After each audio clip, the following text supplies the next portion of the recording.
Día tan especial, ¿no? Marcado por la conmemoración del estallido social hace 4 años de este hecho histórico que marca la historia reciente de nuestro país. Saludamos a nuestras invitadas, panelistas del día de hoy, un panel de regiones. Estamos en contacto con nuestras panelistas, Natalie Campuzano desde Valparaíso, consejera regional de esa comuna.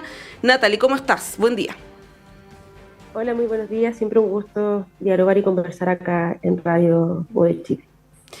Estamos también con Alexandra Núñez, vicepresidenta de la Democracia Cristiana y también exintendenta de Atacama. Alexandra, ¿cómo estás? Buen día. Hola, buenos días Natalie. Muchas gracias por la invitación. Bueno, es inevitable partir con la fecha, ¿no? Que se cumple hoy, este 18 de octubre. Preguntarles primero qué es para ustedes el 18 de octubre. Quizás una pregunta para hacérsela a un sociólogo, y ya tuvimos al profesor Manuel Canales anteriormente, pero desde su mirada, desde su experiencia, desde cómo lo vivieron también ahí en sus respectivas regiones, territorios. Natalie, ¿qué es para ti o qué fue para ti el estallido social?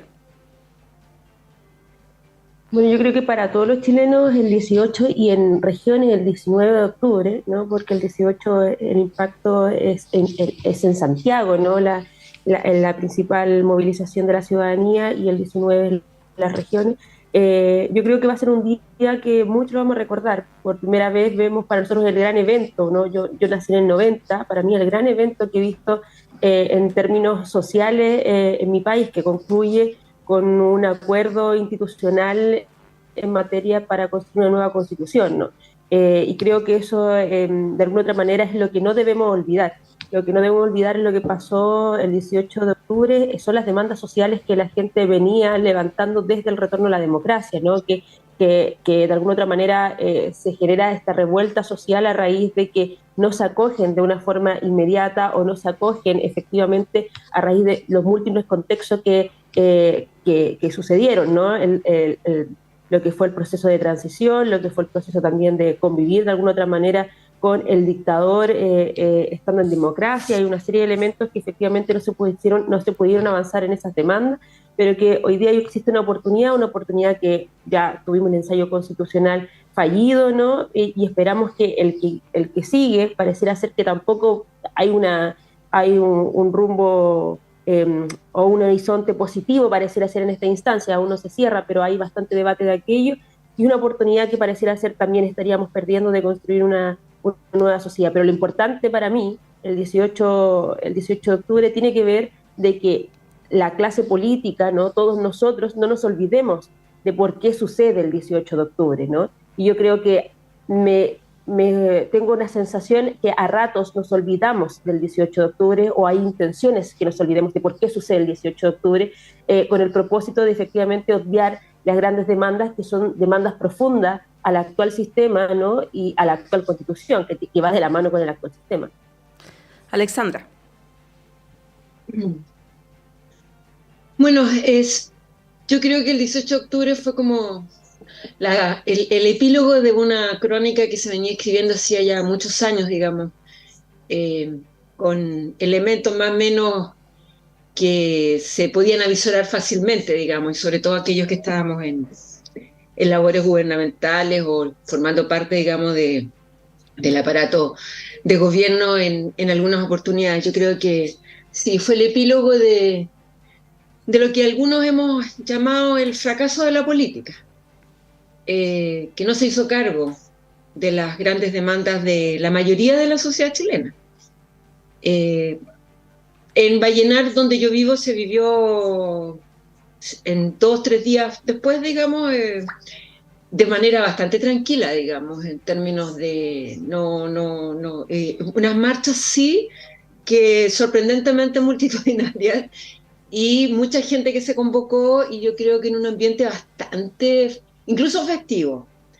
Por lo tanto, sorprendía igual esta cosa un poco violenta en que terminó en Santiago, con la quema del metro y todo lo demás. Pero bueno, esos son elementos que distorsionaron absolutamente e invalidaron el proceso para mucha parte de la gente, en que el miedo hace presa de ellos fácil, y una parte de la estructura política usan aquello para minimizar, digamos, y atemorizar a la gente e impedir que avancen las demandas sociales.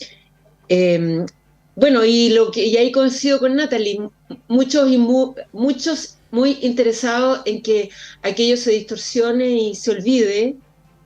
Aquello gatilló el proceso en el que hoy día estamos, por el proceso constitucional, que no sé si ya tiene más sombras que luces, en el que todos estábamos muy esperanzados.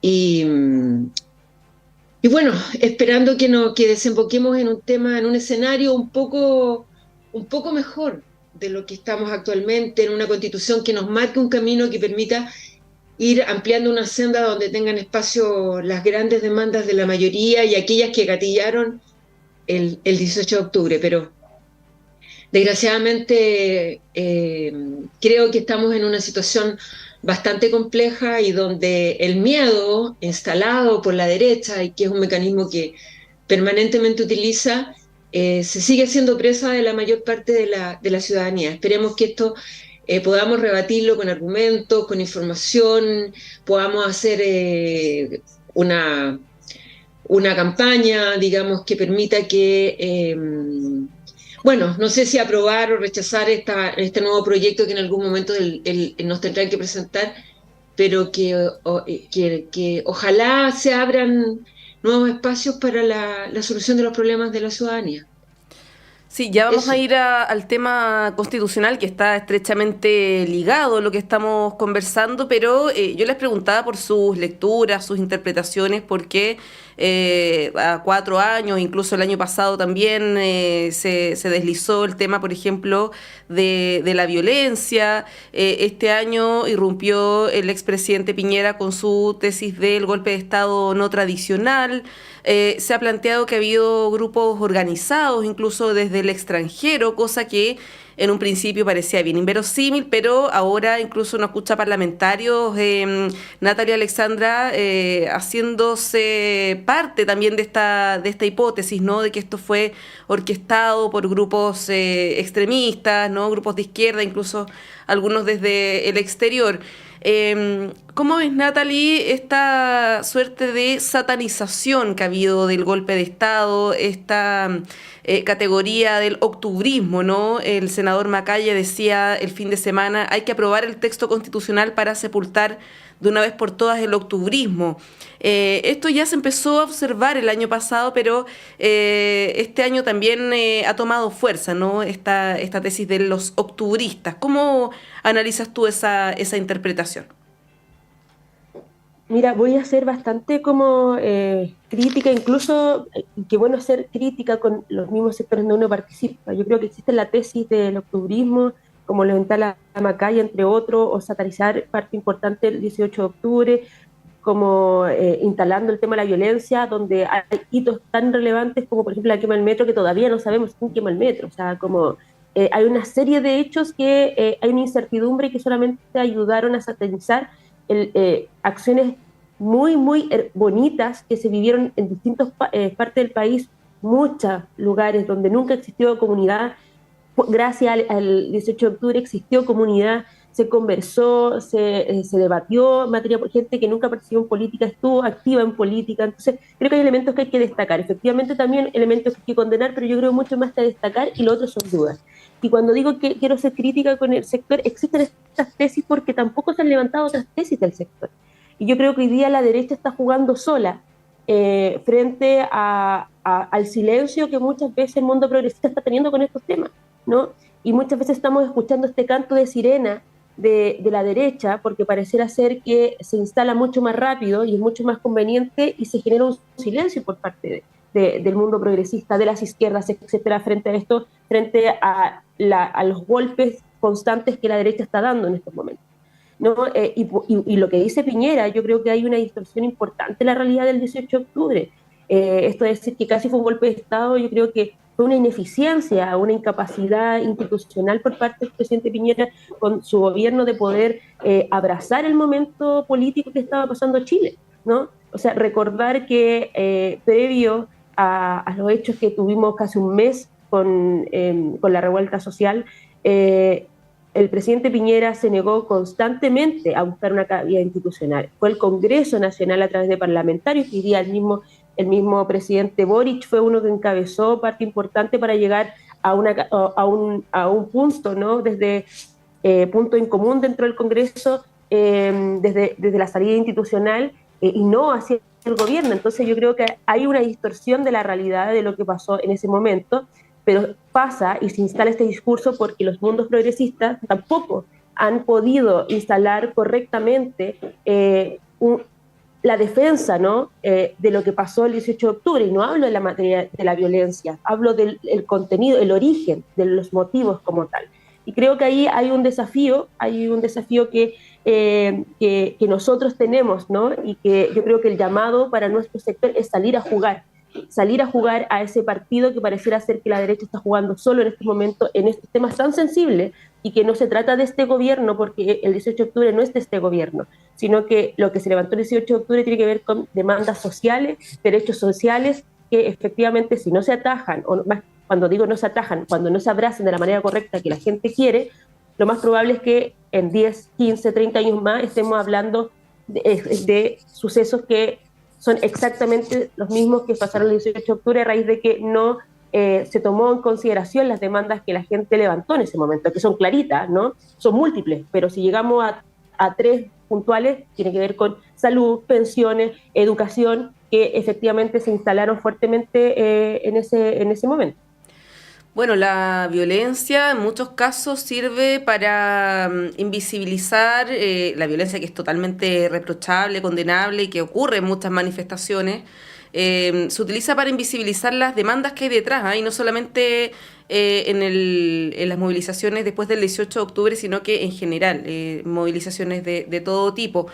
Ahora, Alexandra, claro, se recuerda mucho lo que ocurrió el 18 de octubre, la violencia, lo que sucedió los días después, pero poco lo que pasó, por ejemplo, el 25 de octubre, con estas millones de personas que salieron a las calles ese día. ¿Cómo ves eso? Y lo que dice Natalie también, ¿no? Esta falta de capacidad de los sectores más progresistas de salir a defender lo que ocurrió en esa fecha. Estás silenciada, no te escuchamos. Perdón. Sí, sí, adscribo a la tesis de Natalie, pero yo, como te digo, sin entrar en contradicción con lo que ella dice, yo creo que es súper difícil salir, más allá de que a lo mejor no hemos hecho los intentos suficientes, siempre estamos en falta, digamos, pero yo creo, yo siempre me pregunto cómo sale uno a pelear o a disputar un ámbito de acción con un aparato que tiene el poder económico, y que eso conlleva a tener todas las otras influencias que con la prensa, con los medios de comunicación, con las redes sociales, cuando se apela a los instintos más básicos de la gente. O sea, uno en la acción política se va dando cuenta que el tema de las convicciones, el tema de los convencimientos, del quehacer, de las ideas, de mis ideales, cómo se retaca rápidamente cuando veo atacado o amenazado el espacio donde yo me muevo, se mueven mis cercanos, digamos. Es una cuestión casi animal, digamos, que me parece súper lógica, ¿eh? Los seres humanos, obviamente. Y yo creo que en eso la derecha, no solo en Chile, ha sido súper exitosa, en términos de evidenciar y poner en el tapete aquellas amenazas que están enfrentadas a los miedos más básicos de la población. Entonces, el miedo a la violencia, obviamente a sentirme afectado, a sentirme inseguro, desde la violencia callejera, delincuencial, hasta los temas, digamos, de la violencia del Estado. Entonces, a la violencia de sentirme sin trabajo, a la violencia de sentirme que otros afectan, el miedo al otro, el miedo al distinto, el miedo al diverso, todo eso va constelando un espacio cultural súper complejo que yo creo que, sin ser pesimista, digamos, nos va a llevar muchos años poder cambiar esta situación que nos afecta.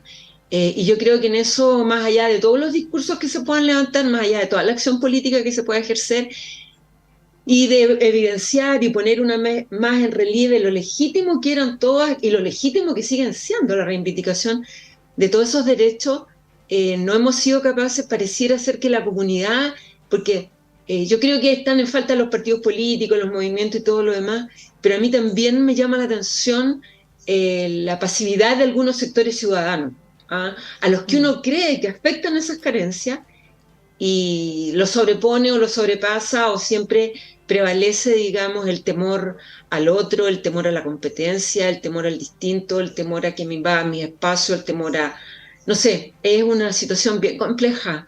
Yo todavía no tengo una tesis sobre aquello, pero creo que es un tema de larga solución y que no debiera, y que tiende a invalidar lo que tú dices, en términos de que lo legítimo del movimiento social y de sus reivindicaciones queda invisibilizado por los temas del miedo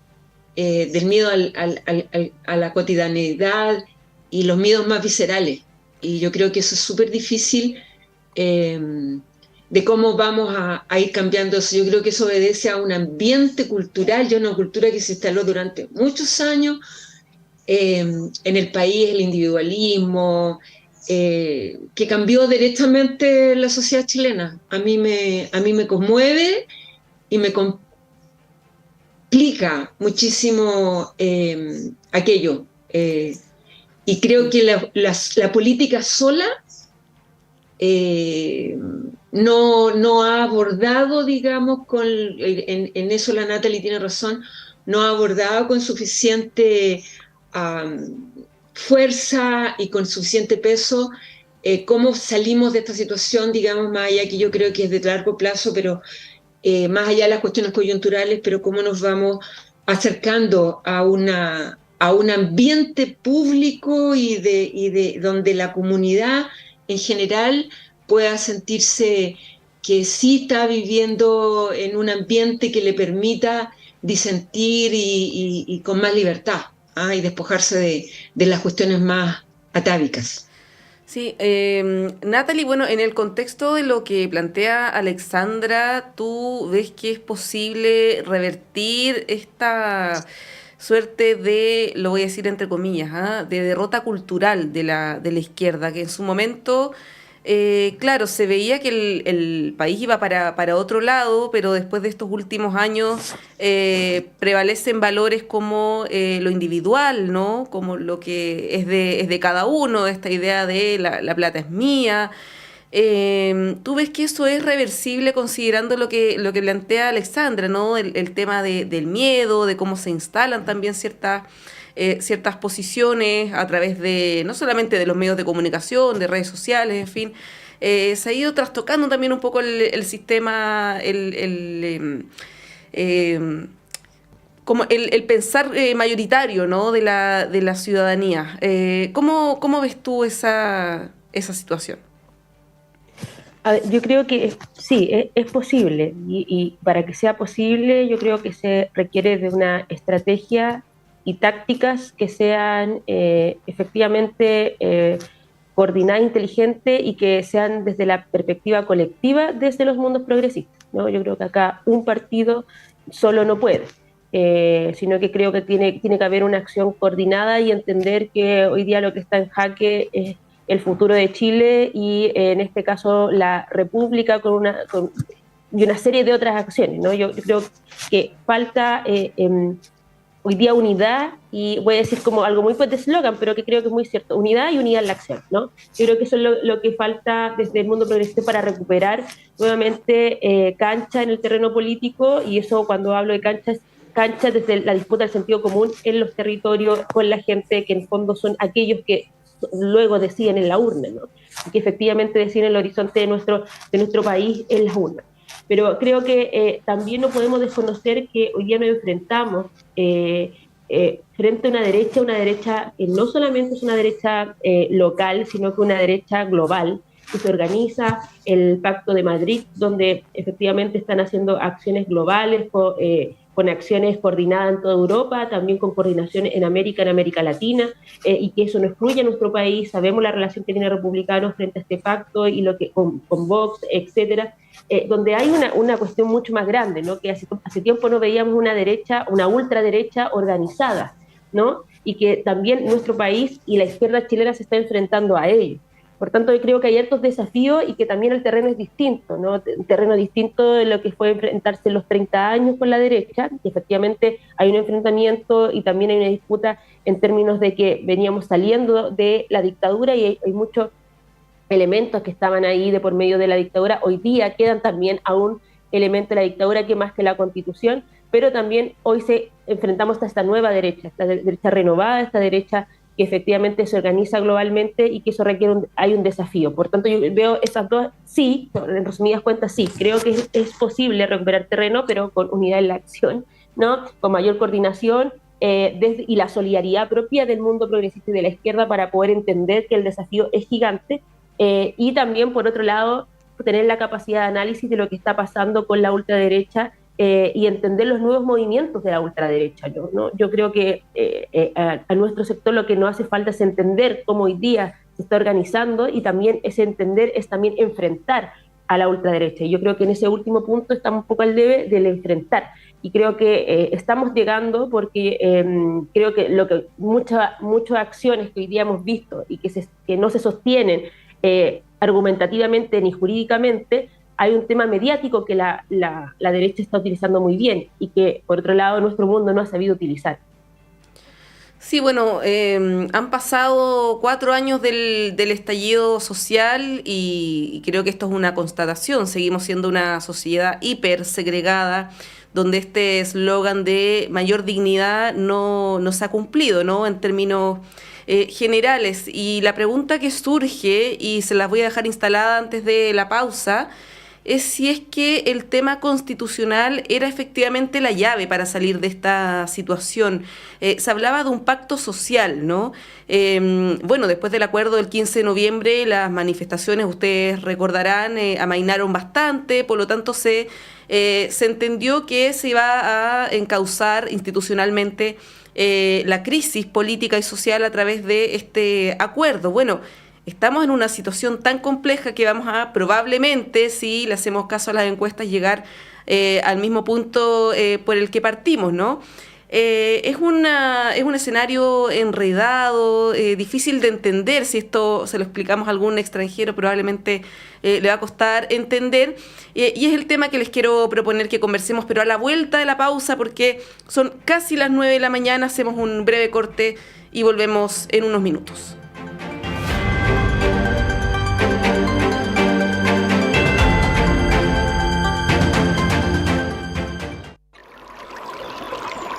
Aguas Trayén o Cascada en Mapudungún es la mejor agua purificada con tecnología de última generación. Para más información, visite su página web www.aguastrayen.com.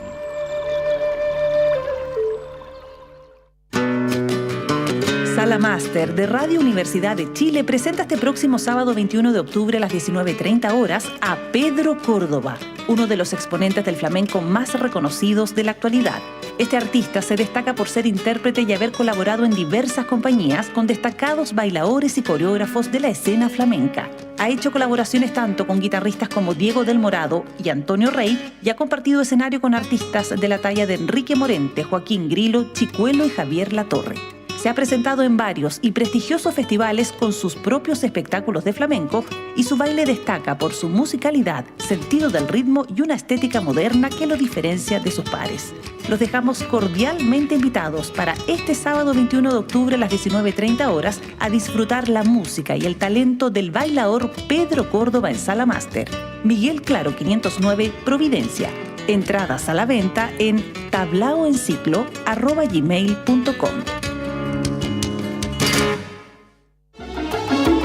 Radio Universidad de Chile invita a todas y todos sus auditores a participar del Foro de las Artes 2023 Memorar al Porvenir, la 9ª edición del encuentro de creación artística más grande de la Universidad de Chile. Más de 40 actividades gratuitas como obras de teatro, conciertos musicales, talleres, performances, exposiciones e instalaciones artísticas se realizarán entre el 12 y el 28 de octubre. No te quedes fuera y visita el sitio web www.forodelasartes.cl y el Instagram @forodelasartes para conocer todos los detalles sobre la programación.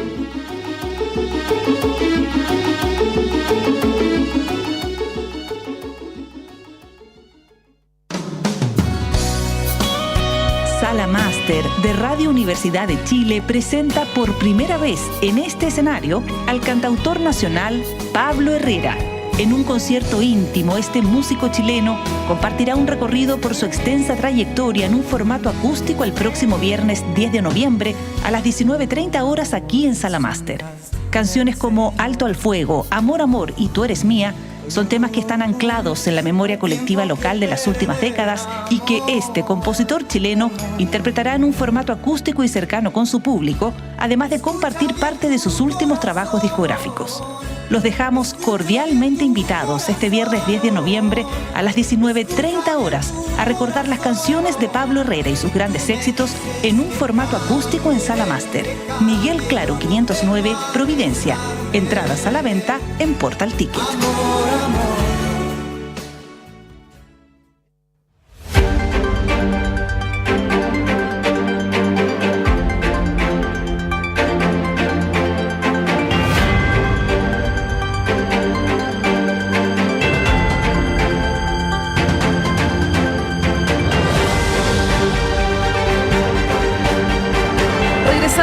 En esta primera edición de Radio Análisis, son las 9:03 de la mañana, estamos en nuestro panel de conversación con Natalie Campuzano y Alexandra Núñez.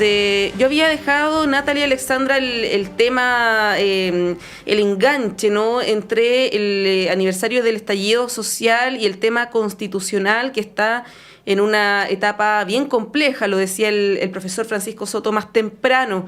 Pero antes de ir al detalle en lo que estamos ahora, ¿cómo ven el tema constitucional respecto de las demandas sociales, un poco haciendo este vínculo, ¿no?, con lo que ocurrió hace 4 años? Natalie.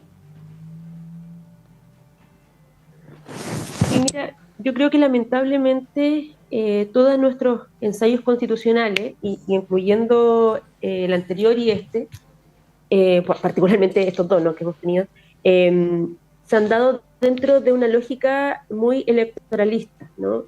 El debate anterior, el debate tanto ficticio, porque había un debate de contenido que se dio en su momento a la interna del debate constitucional, de la convención, perdón, y por otro lado, el que estaba en los medios de comunicación y que se instalaban tenía que ver si el apruebo o el rechazo se beneficiaba o no el gobierno, ¿no? Entonces creo que mucho se vio a corto plazo.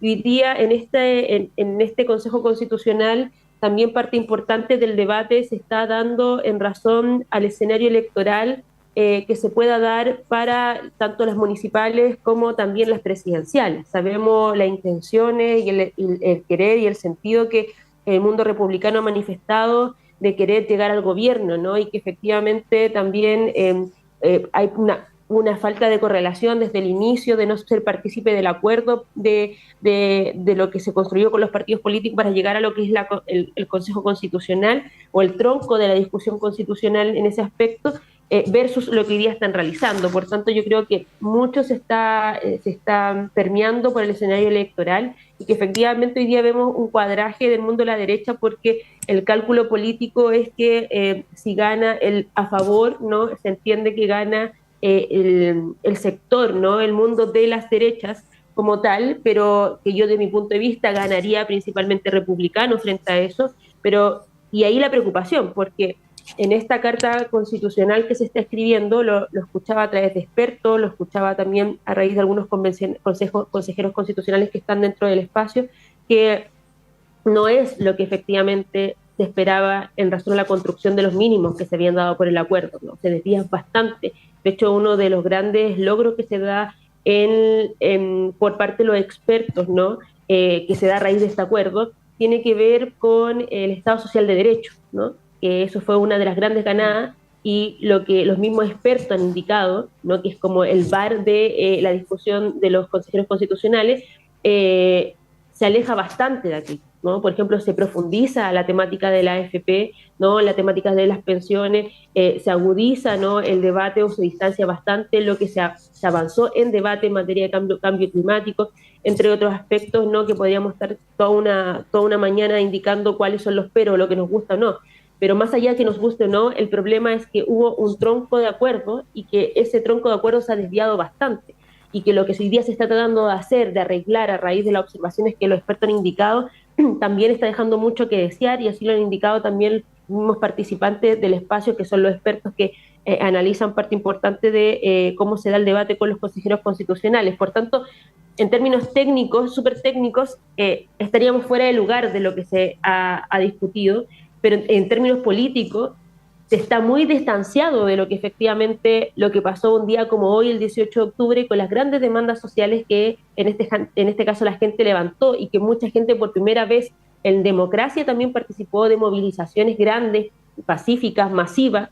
Yo aún recuerdo una marcha importante que se dio desde Valparaíso a Viña del Mar, y de Viña del Mar a Valparaíso, llenísimo, ¿no? Con familias completas incluidas, que toda esa familia tenía demandas sociales, pensión, educación, etcétera, etcétera, etcétera, elementos que hoy día no están en la Carta Fundamental, que efectivamente yo diría que sería el gran error no acogerlas como tal, y por eso también se observa con mucha preocupación lo que indica este texto constitucional.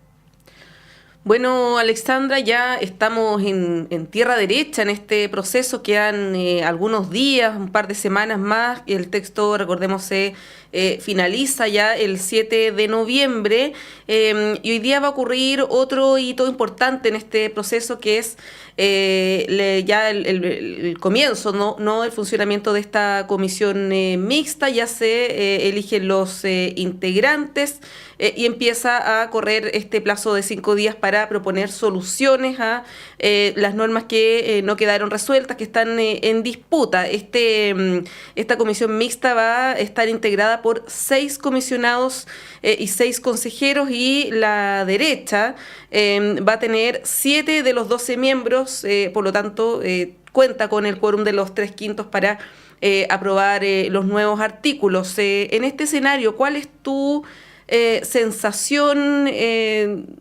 Lo decía la experta de tu partido, Alejandra Krause, que ya adelantó su voto en contra, se adelantó incluso a la definición de su partido, y ella ha sido bien pesimista, ¿no? Respecto del rumbo que ha tomado este proceso. ¿Compartes eso? ¿Ves que todavía hay alguna posibilidad de hacerle ajustes? Por ejemplo, se repuso la paridad ayer, ¿no? Que es algo bien relevante. ¿Tú ves que todavía hay espacio para hacerle cambios, o crees que esto ya está, ya tiene una sentencia definitiva? Ay, qué difícil.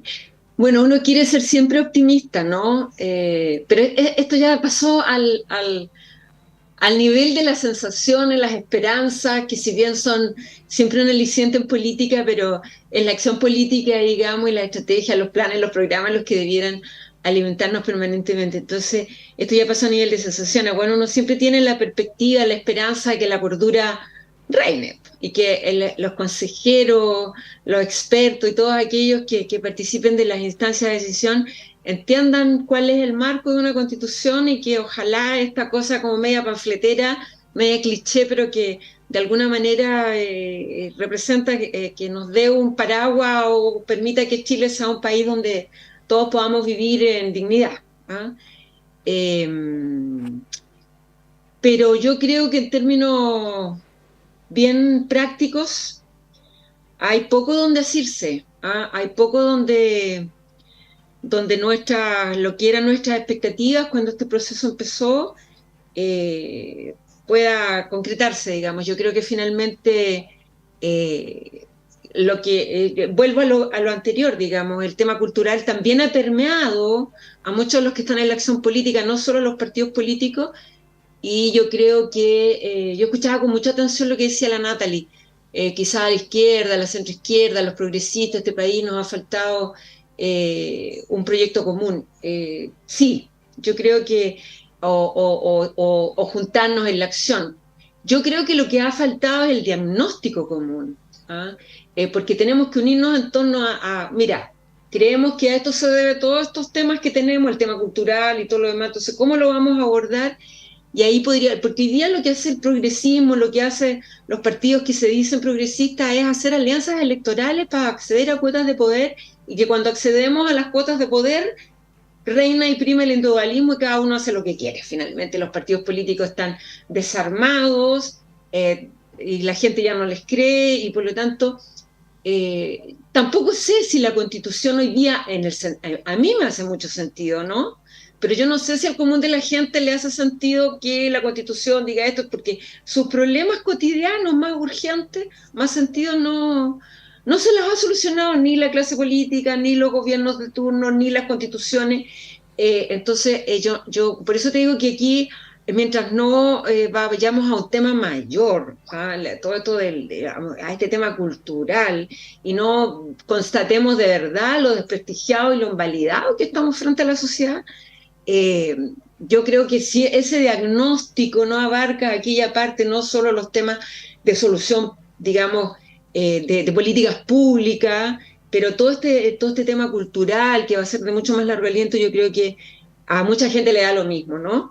A mí no me da lo mismo, obviamente. Yo creo que vamos a terminar, bueno, hoy día el proyecto constitucional, más allá de pequeños ajustes que se han hecho y que uno valora y aplaude, digamos, en términos que dan cuenta de aquellas cosas más sentidas, pues yo creo que se transformó en un manual de la derecha de acción política y de su ideario, digamos, y cómo validarlo y cómo constitucionalizarlo y ya dejarlo instalado como una verdad sin discusión.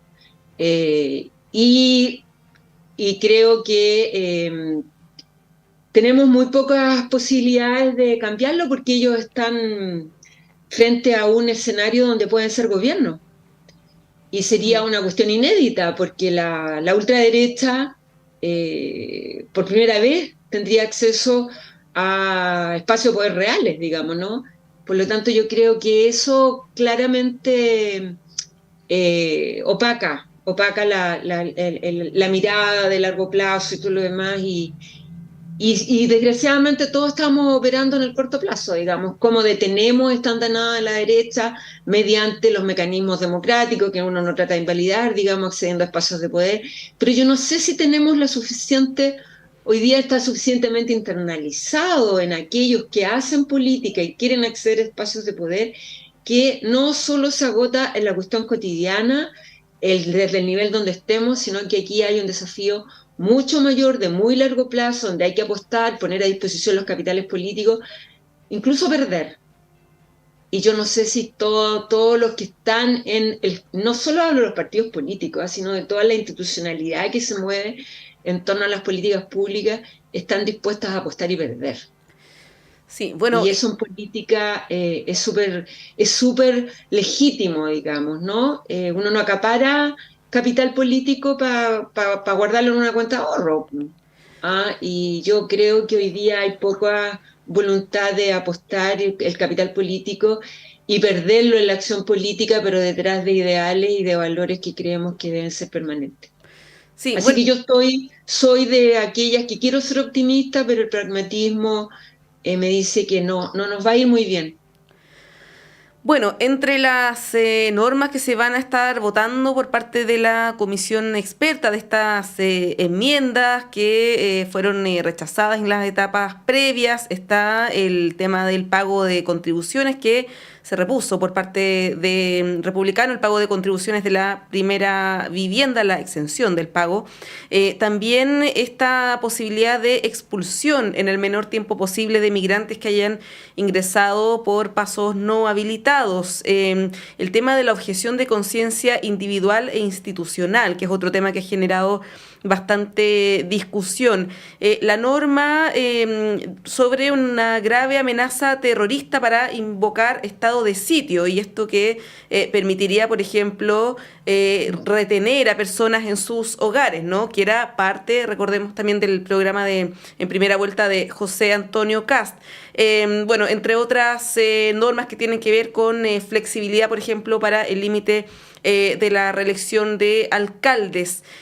Natalie, si es que estos elementos controversiales, conflictivos, ¿no? Que me imagino para la izquierda no son de su gusto, se resuelven, quedan fuera del texto, ¿tú aún así ves que esto es un retroceso o que este texto es peor que el que tenemos actualmente? Este texto que se va a plebiscitar, me refiero. Mira, ahí hay una serie de observaciones, que las observaciones tanto las ha hecho sin duda los expertos, porque así está, es el mecanismo, pero también los sectores de izquierda que fueron parte de este acuerdo, que las observaciones tienen que ver con el tronco común que se unificó frente al acuerdo de los 20 puntos, ¿no?, que se dieron en su momento. Y eso efectivamente tiene una canalización en esa forma, claramente es una salida importante a los distintos como obstáculos que tiene esta constitución, o que se está dando en esta constitución, para que sea una constitución, una nueva constitución para los chilenos. Pero mientras se mantengan, efectivamente son temas profundos, ¿no?, los que acabas de mencionar, entre otros que también están ahí. Y por lo demás, lo que nos tiene con mucha alerta tiene que ver que la discusión constitucional, o hoy día las normas que se están plasmando dentro de la Constitución, tiene que ver mucho con el programa de gobierno, como bien tú instalabas, de José Antonio Kast. Por tanto, está muy alejada de lo que se podría entender de una Constitución, de una casa común para todos y todas, que fue la crítica que se le dio al anterior ensayo constitucional, y que hoy día vemos que se repite de una forma incluso, yo diría, más burda que la primera instancia, ¿no? Entonces, esa es la preocupación que existe. Las observaciones se han dado por parte de muchas actorías que son parte del proceso, y si efectivamente estos tienen una salida, y una salida que efectivamente busque el objetivo común, ¿no?, claramente no hay por qué oponerse. Pero mientras se mantengan, y que hemos visto ahí una intención de mantenerse, y también hoy día también por parte hoy día de la derecha en su conjunto, decir que lo que hoy día existe es pareciera ser una salida que acoge todas las demandas, creo que es un error, ¿no? Es como se vuelve a repetir el mismo error que en este caso se critica de la primera. Por tanto, yo creo que esos son los elementos que se ponen yo diría con mucha responsabilidad en observación. O sea, lo que dicen los expertos, y que ellos mismos fueron parte de la construcción y de poner las alertas necesarias, son porque efectivamente el texto constitucional no puede expresarse como una ley, o no se puede expresar como un programa de gobierno, porque es una constitución, ¿no? Y por tanto, abordar temas que profundizan el actual modelo, como pensiones en la constitución, eso afecta directamente lo que va a ser la discusión en otros planos que son de representatividad, como por ejemplo el poder legislativo. Y creo que ahí efectivamente son errores importantes que no se pueden dejar pasar y que no pueden estar en una constitución. Bueno, las quiero llevar a otro tema totalmente distinto, porque el presidente Boric, que culmina hoy día su gira por China, emitió por primera vez declaraciones. Lo había hecho a través de redes sociales, pero emitió con un micrófono, digamos ahora, declaraciones para referirse al conflicto en la Franja de Gaza, y a propósito también del bombardeo a un hospital que bueno, dejó varias muertes, ¿no?, de civiles, y que de hecho desde el Estado de Israel están responsabilizando a la Yihad Islámica Palestina de haber cometido este atentado. Obviamente ellos lo descartan y acusan que fue Israel el que cometió este atentado contra un hospital con gente adentro, con pacientes, ¿no?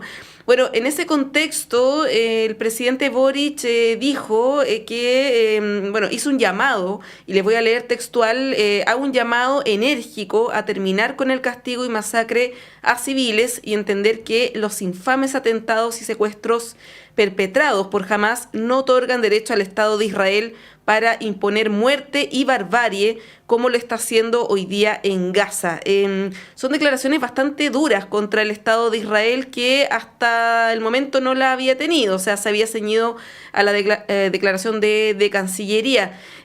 ¿Cómo analizan lo que está pasando allí y particularmente la acción que está teniendo Israel? Lo que obviamente no justifica ni se trata acá de hacer un empate, ¿no? Pero parece que en los últimos días, y lo ha reportado así la comunidad internacional en materia de derechos humanos, ¿no? Amnistía Internacional, Human Rights Watch, también lo ha hecho Médicos Sin Fronteras, que los bombardeos indiscriminados con víctimas civiles provenientes de Israel están causando una crisis humanitaria sin precedentes, incluso han dicho allí en la Franja de Gaza. Alexandra, ¿cuál es tu perspectiva, tu reflexión al respecto?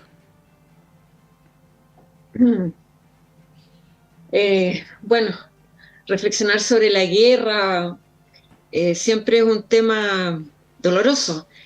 Claramente, bueno, yo no justifico ninguno, ni de un lado, ni por parte de Israel, ni por parte de movimientos insurgentes como Hamás, qué sé yo.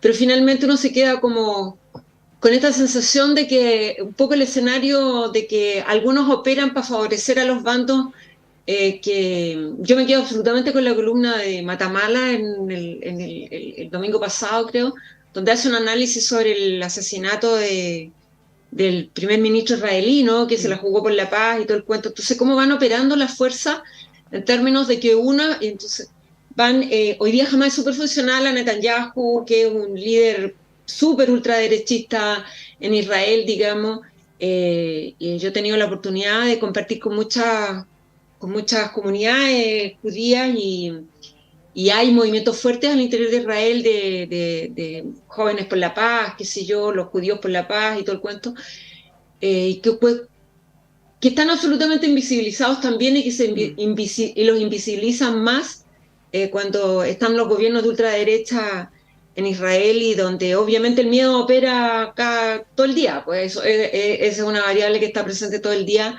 en la vida de los israelitas, su historia anterior, ¿no? Yo creo que hay que condenar sin embagues la guerra. En primer lugar, mueran civiles o mueran los chicos que están en combate, da lo mismo, son vidas. Uno tiene que, sin ningún embague, sin ninguna duda, hay que condenar la guerra, la violencia como método de solución de los conflictos.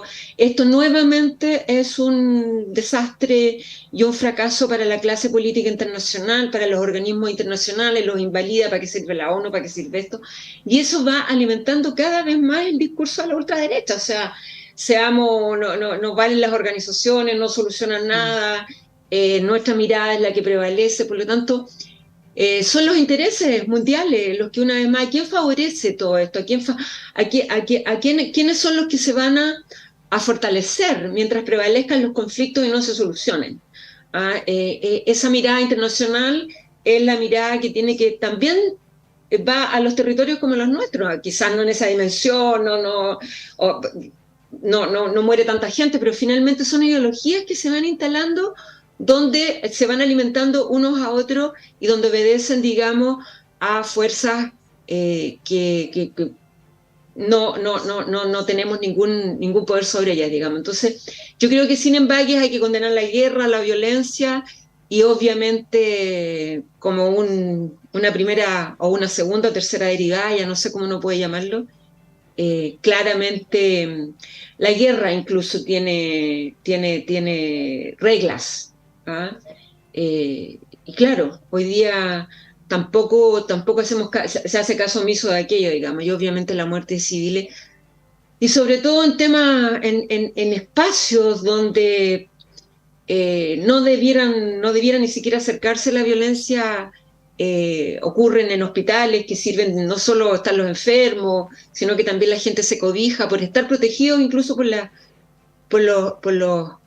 Naciones Unidas o por los organismos internacionales. La gente se protege, se guarece. y más allá de que hoy día se estén buscando las culpas, que fue lo otro, lo demás, que tienden a invisibilizar y a no instalar la responsabilidad, y finalmente termina diluyéndose quién es el responsable de estas masacres. Por lo tanto, obviamente apoyar al gobierno de Chile, que yo creo que el tema es, sin embague, condenar la guerra y la violencia como un mecanismo de solución de conflictos. Claro, ahí Natalie, lo que dice Alexandra es lo lógico, ¿no? Condenar la violencia, condenar la guerra, pero hay quienes condenan a conveniencia, o sea, cuando son mis aliados los que cometen estos actos terroristas, incluso en algunos casos, ¿no? O como mencionaba el presidente, barbáricos, ¿no? No se condena, no se invisibiliza. Estoy hablando, por ejemplo, del rol que ha tenido aquí Estados Unidos, ¿no? Como aliado histórico de Israel. ¿Cuál es tu análisis de lo que está pasando allí? Mira, yo creo que hay que destacar algo importante que ha tenido este gobierno, sin duda, a través del rol que ha tenido el presidente de la República desde que es candidato hasta este momento. Ha sido enfático en condenar todo tipo de violencia a los derechos humanos, ¿no?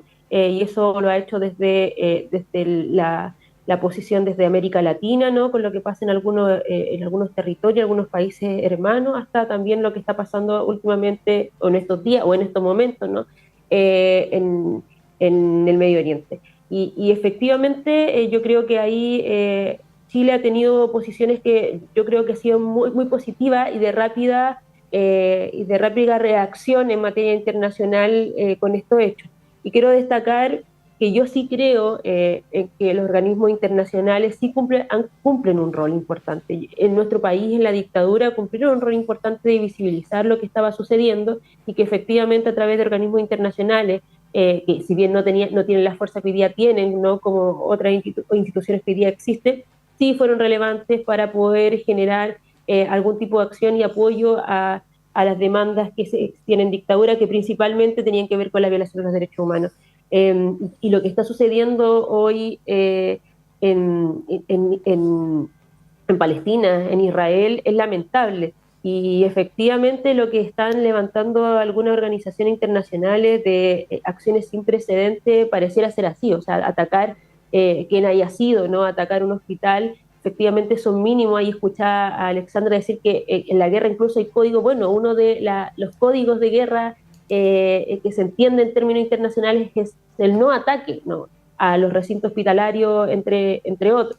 Y creo que ahí claramente tenemos que ser tajantes en condenar y no titubear ni un segundo, y esperar que esto sin duda pase, se puedan llegar a los mejores términos, y que también los países, las grandes potencias también no estén silenciadas, porque sabemos que a raíz de estos conflictos que se están dando en diversos lugares, no recordar que hace poco tuvimos a Ucrania con Rusia, hoy día tenemos a Palestina con Israel, y otros conflictos que, si bien no tienen acciones bélicas, ¿no? de guerra, pero de otros tipos de conflictos, también están detrás de las grandes potencias. O sea, la globalización está detrás de aquello, Rusia, Estados Unidos, no China, y que han tenido un rol hoy día algunos silenciosos, ¿no? Que a esa conveniencia, y que tienen su punto fundamental en las riquezas económicas de determinados territorios. Por tanto, yo creo que ahí efectivamente también la comunidad internacional tiene que empujar que estos actores, ¿no? En segunda línea también tengan algo que decir.